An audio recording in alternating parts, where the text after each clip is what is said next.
کراچی میں آج صبح سے ہی موسم خوشگوار ہے اور شہر کے مختلف علاقوں میں رات سے ہلکی بوندا باندی بھی ریکارڈ کی گئی ہے۔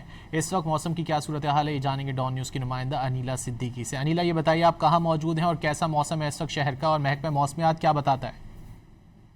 جی بالکل، کراچی میں آج صبح ہلکی بارش سے موسم خوشگوار ہو گیا ہے۔ اس وقت میں فیئر ہال پر موجود ہوں، جہاں شہریوں کی بڑی تعداد اس خوبصورت موسم کو انجوائے کرنے پہنچ رہی ہے۔ کراچی میں رات گئے اور صبح سویرے ہونے والی بارش اور بوندا باندی کے باعث موسم کافی خوبصورت ہو گیا ہے۔ سمندر سے آنے والی نچلی سطح کے بادلوں کی وجہ سے شہر کے مختلف علاقوں میں ہلکی پھلکی بارش ہوئی، جس سے موسم تبدیل ہوا۔ اس کے علاوہ کراچی کے مختلف مقامات ہیں جہاں بارش ہوئی، جن میں شارع فیصل شامل ہے، شہید ملت road, university road, Korangi, Clifton اور ڈیفنس سمیت مختلف علاقوں میں جو ہے وہ بارش ہوئی ہے، جس سے موسم خوشگوار ہوا ہے اور ساتھ ہی ساتھ گرمی کا جو زور ہے وہ ٹوٹ گیا ہے۔ دوسری جانب محکمہ موسمیات نے پیشگوئی کی ہے کہ آئندہ 2 سے 3 روز تک کراچی میں موسم ابر آلود رہے گا، جبکہ رات اور صبح کے اوقات میں ہلکی پھلکی بارش یا بوندا باندی ہو سکتی ہے۔ انیلا، بہت شکریہ ان تفصیلات کے لیے۔